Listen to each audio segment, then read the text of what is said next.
데살로니가전서 5장 18절을 찾았고요. 제목을 뭐라고 정했냐면 천국 백성의 생활 방식입니다. 저를 따라서 해보시죠. 천국 백성의 생활 방식. 예, 천국 백성은 누구죠? 우리예요. 자, 그러니까 천국 백성의 생활 방식이 남의 얘기가 아니고 우리 얘기를 하는 거예요. 우리가 어떤 생활 방식을 가지고 살아야 되나, 이게 이제 오늘 전할 말씀인데, 우리나라에는 아주 좋은 상부상조의 문화가 있습니다. 아시죠? 그래서 농산일을 하게 되면 우리 집 논맬 때 와서 같이 도와주고, 옆집 논맬 때 우리도 가서 도와주고, 또 뭐 김장할 때도 그렇고 서로 돕는 문화가 있습니다. 이것은 아름다운 전통이에요. 근데 이런 아름다운 전통이 결혼식에도, 장례식에도 이어져서 상호부조라는 방식으로 이어지고 있습니다. 자, 음식 먹는 것에도 어떤 특성이 있어요. 생활 방식. 자, 어떤 집에 초대를 받아가지고 음식을 먹을 때 어떻게 먹습니까, 우리가? 맛있게 먹죠. 자, 준비해 준 거를 뭐 남기고 먹나요? 좀 어지간하면 다 이렇게 뭐 너무 배부르지 않는 한은 다 먹나요? 다 먹습니다. 왜 그러냐면 준비한 음식을 남기잖아요. 그럼 내가 만든 음식이 맛이 없나? 또는 입에 맞지 않나? 이런 오해를 한다는 얘기예요. 그래서 우리나라 사람들은 음식을 맛있게 먹되 가급적이면 준비해 준 것을 다 먹으려고 노력을 합니다. 이게 우리나라 사람들이 음식을 대하는 생활 방식이에요. 그런데 여기서 조금 비행기 타고 1시간 정도, 뭐 2시간 정도 가면 중국이라는 나라가 있지 않습니까? 중국에서는 초대를 받아서 음식을 먹을 때 절대로 하면 안 되는 행동 중에 하나가 음식을 바닥까지 먹는 겁니다. 왜 그러냐면 그들은 음식을 바닥까지 먹는다라는 것을 저 사람이 맛있어서 많이 먹었구나 라고 받아들이는 것이 아니고요, 내가 적게 준비해서 음식이 동났구나 라고 생각을 한다는 거예요. 그래서 아무리 배가 고파도 음식을 바닥까지 먹는 것은 상대방을 엿보이는 행동이라고 합니다.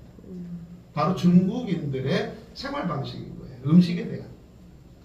자, 오늘 말씀 주제가 뭐라 그랬죠? 아까 처음에 네, 벌써 잊어버리셔서 다시 한번 따라서 해보세요. 천국 백성의 생활 방식. 우리가 어떻게 살아야 되는지 그거를 말씀하겠다라고 했지 않습니까? 우리가 이렇게 가까이 살면서도 생활 방식이 서로 좀 다릅니다. 그런데 우리하고 좀 멀리 떨어져 있는 미국이라든지 유럽, 그리고 아프리카는 우리가 상상할 수 없는 생활 방식을 많이들 갖고 있습니다. 그래서 가끔은 해외 토픽 같은 데서 그런 영상이나 글들을 보면서 놀라기도 하는데, 자, 그러면 오늘 본문 주제인데 천국 백성들은 어떤 생활 방식을 가져야 되나, 이것이 바로 오늘 본문 데살로니가전서 5장 18절에 나와 있는데, 다시 한번 읽어볼까요? 자, 데살로니가전서 5장 18절 말씀을 같이 한번 읽어보도록 하겠습니다. 시작. 범사에 감사하라. 이것이 그리스도 예수 안에서 너희를 향하신 하나님의 뜻이니라. 네. 아멘. 우리 성경에는 범사에 감사하라 이렇게 나와 있는데, 성경에는 여러 가지 번역본이 있습니다. 성경 여러 가지 번역본 중에 메시지 성경이라고 있거든요.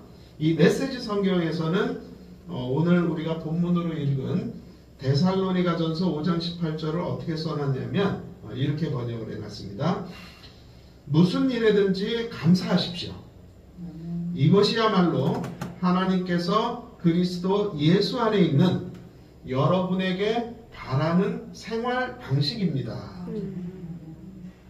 이러니까 조금 새롭게 다가와요. 범사에 감사하라. 하나님의 뜻이니라 했던 우리 개역개정 성경인데, 메시지 성경에서는 모든 일에 감사하세요. 이것이 하나님께서 그리스도 예수 안에서 여러분이라고 얘기하는 것은 천국 백성, 하나님을 믿는 자들에게 바라시는 생활 방식이라는 거예요. 네. 자, 범사에 감사하라. 모든 일에 감사하라. 여러분, 이게 가능한 이야기인가요? 한번 생각해 보시죠. 가능한 이야기입니까? 그렇게 하려고 노력하겠지. 예, 노력은 하지만 사실 쉽지 않은 게 사실이죠. 예, 왜냐하면 우리가 삶을 살아가다 보면 감사할 일들이 있어요. 원하는 대로 뭔가 이루어졌다든지 또 내가 원치 않은 일이 이루어지지 않았다든지 하는 그런 감사한 일이 있고요. 또는 이런 일도 감사해야 되나 하는 그런 일들도 있습니다. 내게 원치 않는 일이 일어났어요. 내가 정말 간절히 바라고 기도하고 오랫동안 공을 들이고 돈도 들이고 정말 그 애를 썼는데 그것도 이루어지지 않을 때도 있습니다. 자, 이때도 우리가 감사한 마음을 품는 것이 가능할까? 이런 생각을 한번 해보시는 거예요. 자, 우리나라에는 고유 명절이 있죠. 대표적인 것이 설날 있고요. 또한 추석 있습니다. 그런데 유태인들, 이스라엘 사람들에게도 고유 명절이 있겠죠? 혹시 유태인들의 명절 기억나는 거 있으세요? 우리 목사님들 설교 말씀을 통해서 가끔 들으시지 않습니까? 6월절 있어요. 맞아요. 또 뭐 기억나는 거? 그렇죠. 추수감사절. 예, 이런 것들이 대표적입니다. 출애굽기에 보면 이스라엘 사람들이 지켜야 되는 3대 명절이 나와요. 반드시 지켜야 된다. 반드시 지켜야 된다는 3대 명절인데 그 3대 명절이 뭐냐면 첫 번째가 6월절입니다. 두 번째는 맥추절이라고 해요. 맥추절. 세 번째는 수장절인데 맥추절하고 수장절은 방금 말씀하신 것처럼 추수감사하고 관련이 된 명절입니다. 자, 6월절부터 한번 살펴볼게요. 6월절은 어떤 명절이죠? 이스라엘 사람들이 애굽이라는 이집트에서 400년 동안 종살이를 해요. 노예 생활을 해요. 그리고 모세의 인도를 따라서 이스라엘에서 탈출을 하는 출애굽 사건이 있는데 이스라엘 사람들이 나가게 되면 누가 싫어하면 이집트 사람들이 싫은 거예요. 자기네들의 종이 없어지니까. 그래서 안 내보내려고 합니다. 그래서 하나님께서 여러 가지 재앙을 피 재앙, 개구리 재앙, 이 재앙 여러 가지 재앙을 내리는데도 바로왕의 마음이 잘 돌아서질 않습니다. 그래서 마지막 재앙으로 하나님께서 내리셨던 재앙이 이집트에 있는 모든 장자를 죽이는 거예요. 사람이 난 장자도 짐승이 난 장자도 죽이는 건데 이때 이스라엘 사람들도 이집트에 살고 있었기 때문에 이스라엘 사람들도 장자가 죽어야 되는데 하나님께서 이스라엘 사람한테는 피해갈 수 있는 방법을 알려주셨습니다. 그 방법이 뭐냐면 양의 피를 맞아요. 문설주에다 이렇게 칠해놓으면 이 집은 하나님 믿는 사람이구나, 이스라엘 백성이구나 생각하고 죽음의 신이 그걸 뛰어넘어갔다는 거예요. 그래서 6월절이 6월달을 의미하는 게 아니라 초월하다, 그 월, 뛰어넘다 이 뜻이에요. 그러니까 우리가 6월절은 어떤 그 명절이냐면 우리가 죽어야 되는데 살아난 거예요. 굉장히 감사한 날이죠. 우리가 죽어야 되는데 살아났으니까. 그런 절기입니다. 두 번째 절기 맥추절은요. 그 봄에 맥이 보리맥이고요. 추가 추수하다 할 때 추거든요. 그러니까 봄에 보리를 거둔 것에 대해서 감사해서 드리는 절기예요. 또한 마지막 절기 수장절은 추수한 것을 저장하다. 그래서 수장절입니다. 그러니까 봄에 보리 거둔 것에 감사해서 드리는 절기. 또 한 해 동안 열심히 일한 것을 추수한 것에 감사하는 절기. 즉 유태인들이 지키는 3대 명절, 3대 절기가 다 무엇과 연관이 되어 있냐면 감사라고 하는 것과 연관이 되어 있습니다. 구원받은 것에 대한 감사, 추수한 것에 대한 감사. 또한 한 해 동안 수고한 것을 이제 추수해서 저장하는 것에 대한 감사인데, 앞에서도 잠깐 말씀드렸던 출애굽기 23장에 보면 이런 말씀이 나옵니다. 하나님은 매년 3번 내게 절기를 지켜라, 이렇게 얘기를 하셔요. 즉 반드시 지켜야 되는 절기가 3번 있는데, 그 3번의 절기가 다 무엇과 연관이 되냐면 감사라고 하는 것과 연관이 되어 있어요. 여러분, 신약에 보면 누가복음이라고 있죠. 누가복음의 저자가 누군지 아세요? 누가예요. 누가인데 그분의 직업은 혹시 뭔지 아세요? 누가라는 분이 의사입니다. 그러니까 우리 여기 요양병원에 계신 분들은 의사를 참 신뢰하죠. 의사가 잘 우리 상태를 봐주고 또 진단해주고 또 처방해주고 해야 우리가 좀 더 건강하게 살 수 있기 때문에 의사를 신뢰하는데, 이 누가는 의사입니다. 근데 누가복음에 보면 17장에 어떤 장면이 나오냐면요, 예수님이 지나가실 때 나병 환자 10명이 예수님 앞에 찾아오는 사건이 있어요. 여러분들 지금은 나병 환자에 대해서 우리가 옛날에는 문둥병 이렇게 얘기를 했는데, 요즘에는 문둥병이라고 얘기하지 말고 나병이라 하자, 이렇게 합니다. 과거에 우리나라에서도요, 한 30년, 40년 전에 나병 환자고 막 돌 던지고 그랬습니다. 우리나라에서도. 그래서 그들은 따로 이렇게 모여 살게 됐는데, 구약시대 그리고 신약시대의 나병 환자들은 어떤 취급을 받았냐면요, 하나님 앞에 저주받은 사람이라는 취급을 받았어요. 그래서 그들은 가족들과 함께 살 수 없었고요, 성 밖에 따로 모여서 살았습니다. 만약에 나병 환자들이 성 안으로 들어와서 사람들하고 가까이 다가서려고 그러잖아요. 그럼 돌로 쳐 죽여도 죄를 짓는 것이 아니었습니다. 자, 그 당시 예수님은 어떤 존재였을까요? 예수님 슈퍼스타였어요. 우리는 지금 예수님을 구주로 믿지만, 그 당시에 그 사람들이 구주는 아닌지 모르겠지만 예수님이 어떤 일을 하냐면 병을 고치고요, 귀신을 쫓아내고요, 말씀을 가르치는데, 이 말씀을 가르치는 것이 탁월해요. 얼마나 탁월하냐면 그들이 여지껏 들었던 서기관이라든지 제사장이라든지 율법학자들의 설교하고는 비교가 안 되는 거예요. 우리 암한우께서도 TV, CTS, CBS 이런 데서 목사님들 설교 많이 들으시죠? 그럼 목사님들 어떤 분들이 주로 여기 나오시죠?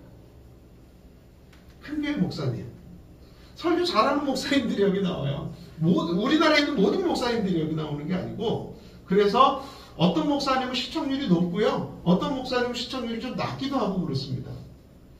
그 당시 기준으로 보면 예수님의 시청률은 어마어마하게 높은 분이에요.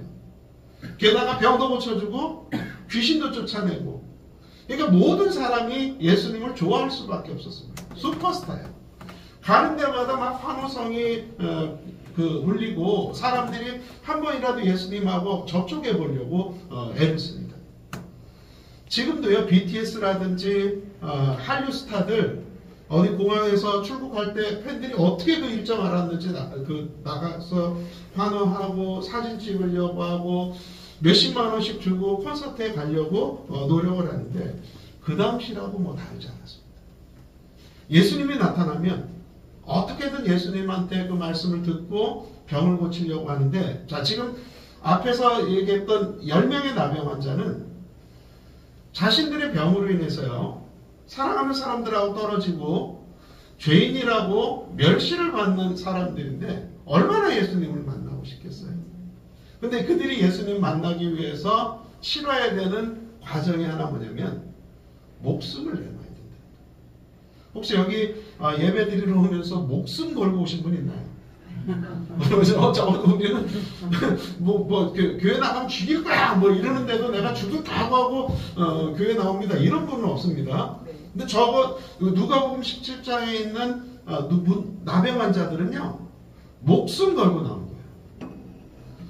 만약에 그 사람들이 그 나병 환자가 왜 우리들한테 와? 그리고 돌을 던지잖아요. 그럼 돌 맞는 수밖에 없어요. 자, 이랬던 나병 환자들 왜 예수님 앞에 나왔을까요? 한번 생각해 보시죠. 예, 구원받으려고. 그보다 더 절실한 것이 만약에 한 가지 있다면 뭘까요? 병 낫는 거예요. 구원받는 거는 좀 나중 일이고 병 낫는 거는 지금 현실의 일이에요. 지금 당면에 있는 일이에요. 그래서 예수님께서 그들에게 물어봅니다. 내가 뭐 해줄까요? 내가 뭐 해줄까요? 그들이 뭐라고 얘기했죠? 병 낫게 해주세요. 이 지긋지긋한 나병 낫게 해주세요. 이렇게 얘기를 했습니다. 그럼 예수님이 보통 다른 병자들을 고쳤을 때 상처에다 손을 대고 기도를 해주신다든지 어떻게 하든 간에 그들의 병을 고쳐주시는 그런 일을 했는데요. 이 나병 환자들한테는 희한한 얘기를 하세요. 뭐라 그러냐면 가서 제사장에게 몸을 보이세요. 제사장한테 몸을 보이러 가기 위해서는 몸이 나아야 돼요. 근데 고쳐주지도 않고 가서 제사장에게 몸을 보이세요. 그러면 나병 환자들이 예수님 고쳐줘야 할 거 아닙니까? 아니 약을 처방을 해주든지 안수기도를 해주든지 이래야 우리가 그 제사장한테 가지. 안 그러면 우리 죽습니다. 이렇게 얘기해야 될 텐데 이분들이 믿음이 좋은지 그냥 또 아무 얘기 안 하고 갑니다. 자, 근데 놀라운 일이 일어났죠. 이들이 제사장한테 가다가 보니까 자기네들이 나은 거를 발견한 거예요. 이 나병 환자들에게 나병을 낫는 것보다 더 획기적인 사건이 있을까요? 없습니다. 없습니다. 이분들은 빨리 가서 이제 제사장한테 몸 보이고 내가 나았다. 제사장이 이 사람 낫어. 그리고 딱 증명서를 써줘야 이제 나병 환자가 아닌 거예요. 가족들 품으로 돌아갈 수 있습니다. 그래서 열심히 제사장에게 가서 몸을 보입니다. 근데 한 명이 막 가다가 생각해 보니까 그냥 가는 거는 예의가 아닌 것 같아요. 그래서 큰 소리로 하나님께 영광을 돌렸고 예수님한테 와서 무릎 꿇고 이렇게 고백을 합니다. 뭐라고 얘기를 했냐면 누가복음 17장 한번 같이 찾아볼까요? 누가복음 17장 부터 19절까지를 한번 읽어보면요. 예수께서 대답하여 이르시되 10사람이 다 깨끗함을 받지 아니하였느냐? 그 9은 어디 있느냐? 이 이방인 외에는 하나님께 영광을 돌리러 돌아온 자가 없느냐 하시고 그에게 이르시되 일어나 가라. 내 믿음이 너를 구원하였느니라 하시더라. 아멘. 근데 그 바로 앞절에 16절에 보니까 이런 말씀이 있습니다. 예수의 발 아래에 엎드려 감사하니 그는 사마리아 사람이다. 자, 이 사마리아 사람이 했던 거는 하나님께 영광 돌린 게 첫 번째 일이고요. 두 번째, 고쳐주셔서 감사합니다. 이 말씀을 드린 것이 두 번째 한 일이에요. 근데 예수님께서 칭찬을 하시면서 희한하게 일어나 가라 내 믿음이 너를 구원하였다 이렇게 표현을 하시거든요. 자, 이 사람은 어떤 믿음을 보여줬나요? 우리가 본문에서 할 수 있는 거예요. 감사를 표했죠? 네. 무엇을 감사를 표했냐면 자신이 낳은 것을 감사를 표한 거예요. 네. 근데 자신이 낳은 것이 무엇이라고 생각을 했냐면 예수님의 통해서 낳았다라고 생각을 한 거고 예수님이 하나님의 아들이기 때문에 하나님께 영광을 돌리고 예수님 앞에 감사를 표한 겁니다. 그랬더니 그 믿음이 구원을 하였다라고 이렇게 예수님께서 말씀하시는 겁니다. 시편 50편 23절에 보면 이런 말씀이 있습니다. 감사로 제사를 드리는 자가 나를 영화롭게 한다. 자, 우리가 제사를 드리는데 뭘로 제사를 드린다고요? 감사. 자, 보통 유대인들의 제사는 뭘로 하냐면 어린 양으로 합니다. 즉 내가 내 죄를 양에게 뒤집어 씌우고 이 양을 잡아서 하나님께 제사를 드리는데, 이 어린 양이 아닌 감사로 제사를 드려라, 이런 표현이 있고요. 또한 시편 100편 4절에 보면 이런 말씀이 있습니다. 감사함으로 그 문에 들어가며 찬송함으로 그의 궁정에 들어간다. 자, 감사함으로 어디로 들어간다고요? 그 문에. 그 문이 어떤 문이에요? 천국문이에요. 즉 감사라고 하는 것이 우리가 하나님과 갈 수 있는 방법이에요. 우리가 죄사함 받는 게 어린 양의 피로 죄사함을 받는 거 아니겠습니까? 근데 감사로 제사를 드리래요. 또한 감사함으로 그 문에 들어가래요. 얼마나 놀라운 얘기예요? 또 하나, 우리 잘 알고 계시는 빌립보서 4장 6절 7절에 보면 기도하고도 감사가 굉장히 연관이 되어 있는데, 아무것도 염려하지 말고 오직 모든 일에 기도와 간구로 너희 구할 것을 어떻게 하나님께 아뢰라고 나오죠?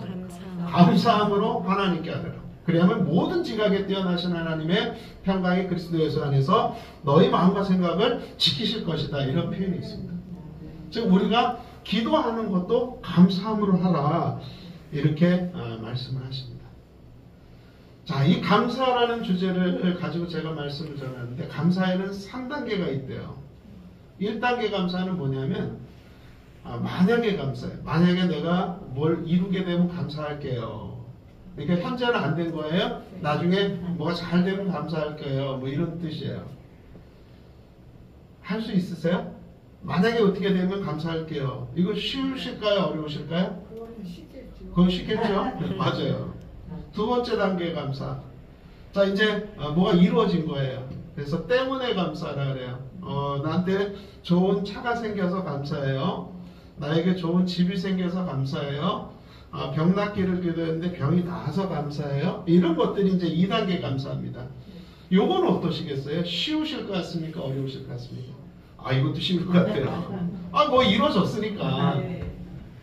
자, 근데 차원을 한 단계 높여보면 이제 3단계 감사가 있습니다. 3단계 감사는 뭐냐면 그럼에도 불구하고 감사해요. 왜냐하면 내가 원하는 일이 이루어지질 않은 거예요. 근데 그럼에도 불구하고 하나님 감사합니다 하는 게 3단계 감사예요. 또 하나는 원치 않는 일이 내게 일어났어요. 나는 이거 별로 원하지 않았는데 하나님께서 그 일이 내게 일어나게 하셨어. 그럼에도 불구하고 주님께서 나에게 베푸신 것에 대해서 감사하는 건데, 자, 3단계 감사는 쉬울까요? 어려울까요? 그건 더 쉽겠네요. 네? 그건 더 쉽겠어요. 더 쉽겠어요? 잘 못 들었어. 원하지 않는 것이 이루어졌으니까.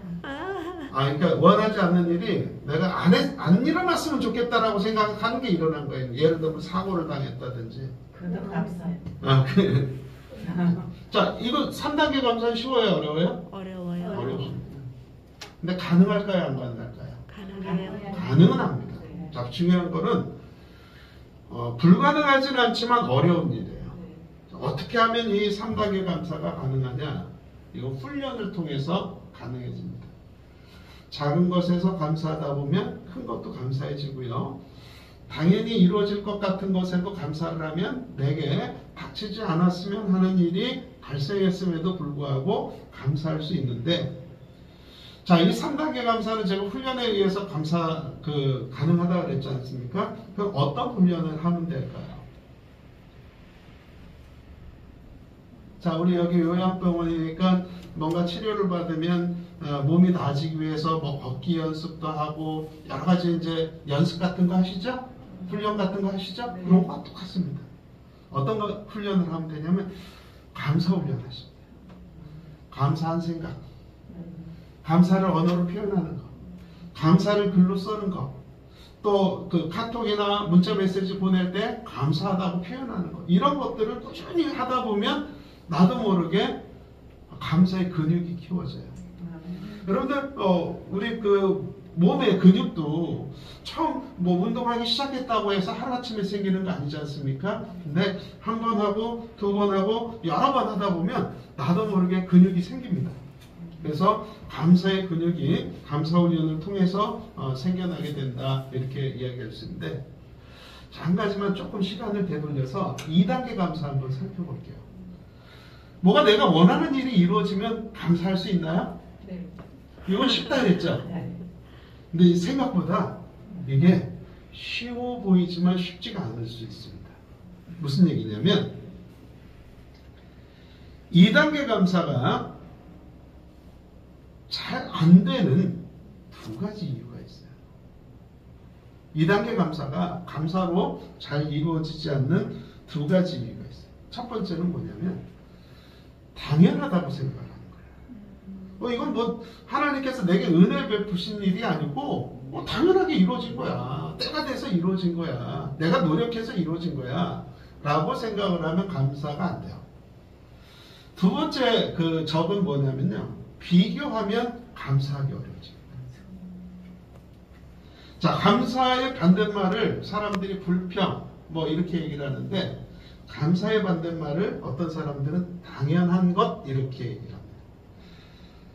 내가 이렇게 누리는 거 당연한 거 아니야? 저 사람이 나한테 이렇게 해주는 거 당연한 거 아니야? 라고 생각하는 순간 감사가 없어져요. 뭔가 좋은 일이 있다고 하더라도.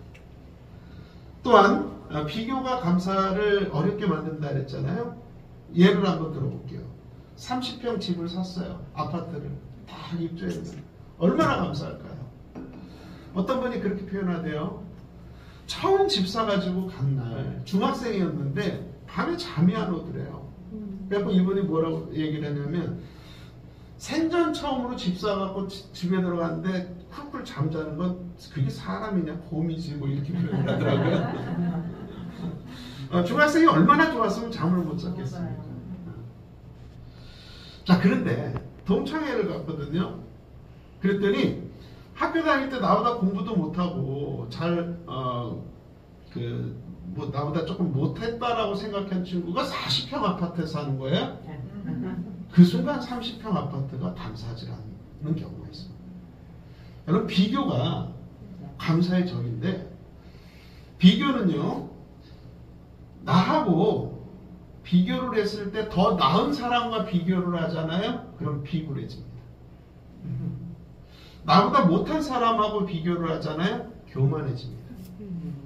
그래서 비교라는 단어가 왜 비교냐? 나보다 나은 사람하고 비교를 하면 비굴해지고, 나보다 부족한 사람하고 비교를 하면 교만해지고, 그래서 비굴의 비, 교만의 교, 그래서 비교다 뭐 이런 얘기를 하는데, 사실 여부를 떠나서 굉장히 공감이 가더라고요. 우리는 이 땅에 태어날 때 아무것도 안 갖고 태어난 거 아시죠? 네. 김국환이 불렀던 타타타라는 노래가 있습니다. 그 가사에 보면, 산다는 것 좋은 거지 수지 맞는 장사잔소, 알몸으로 태어나서 지금 적어도 옷 한 벌은 건졌지 않습니까? 뭐 이런 가사가 나오는데, 뭐 동의가 되십니까? 네. 동의가 돼요. 근데 이 타타타라는 노래는 사실은 기독교적인 노래는 아니에요. 산스크리트어라고 하는 그 언어가, 인도 쪽의 언어가 있는데, 그 타타타가 무슨 뜻이냐면 있는 그대로의 것 또는 꼭 그러한 것, 뭐 이런 것을 의미한다 그럽니다. 이와 비슷한 개념이 불교에 있습니다. 뭐 기억나세요? 빈손으로 와서 빈손으로 가는 거. 공술의 공수거. 공술의 공수거. 불교의 그 철학인데, 근데 이 기독교에도 이런 개념이 있는 거 아세요? 여러분들 욥이라는 분 아십니까? 네. 욥이 고대의 거부예요. 거부. 양, 소, 종, 자녀도 아들 7, 딸 3, 10명이나 있는 거부인데, 이분이 하루아침에 모든 재산이 없어집니다. 그리고 하루아침에 모든 자녀들이 죽습니다. 청천벽력 같은 일 아니에요? 내가 일평생을 이루고 왔던 재산이 없어지는 거. 내가 정말 사랑하는 자녀들이 하루아침에 죽는 일, 둘 중에 하나만 일어나도 아마 제정신으로 살기 어려울 텐데, 욥기 1장 21절에 보면 어떤 말씀이 나오냐면요. 내가 모태에서 알몸으로 나왔사온즉 또한 알몸이 그리로 돌아가올지라. 주신 이도 여호와시여 거두신 이도 여호와이시니 여호와 이름이 찬송을 받으실지니이다. 그럼 대단하지 않습니까? 대단한 분이에요.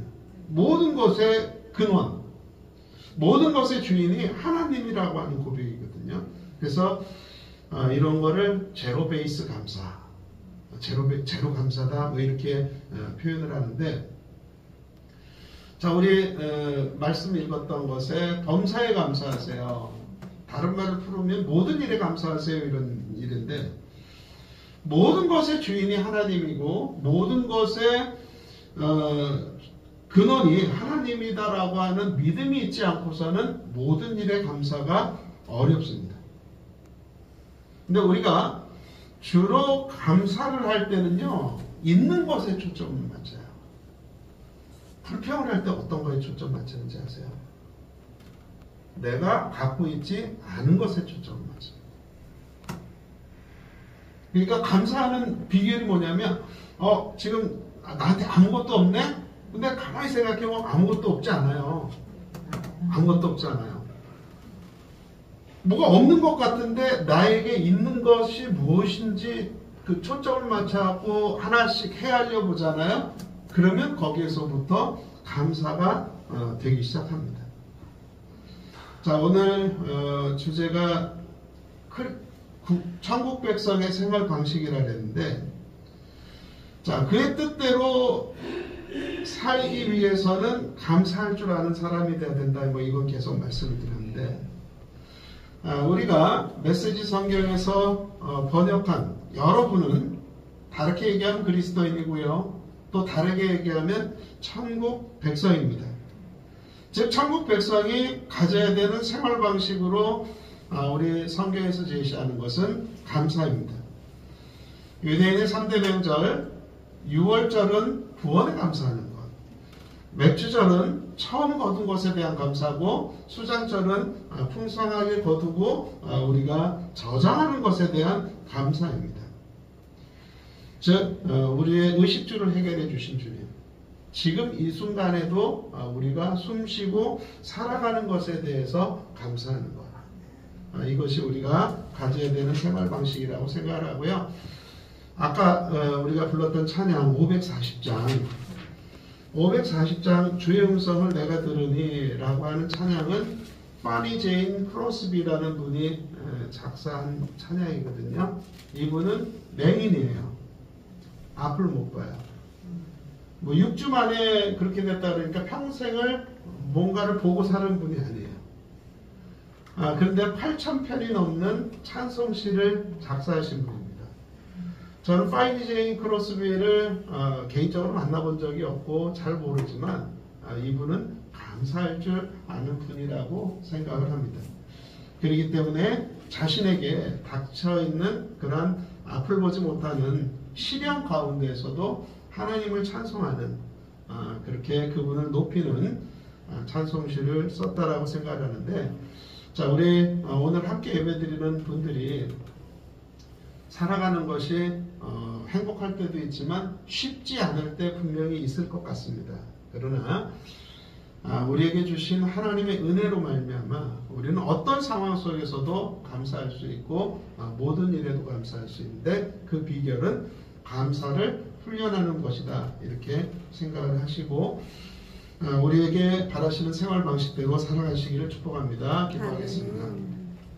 감사로 제사를 드리라고 하셨고 감사함으로 그 문에 들어가라고 주님께서 말씀하셨습니다. 또한 우리가 하나님 앞에 기도할 때도 감사함으로 믿는 마음으로 기도하라고 말씀을 해주셨습니다. 하나님, 우리가 감사하는 생활을 하게 하여 주시옵소서. 만약에 우리에게 이루어지면 감사하겠습니다 하는 저 차원의 감사가 아니라 우리에게 주신 것에 대해서 감사하는 차원의 감사를 할 수 있게 도와주시옵소서.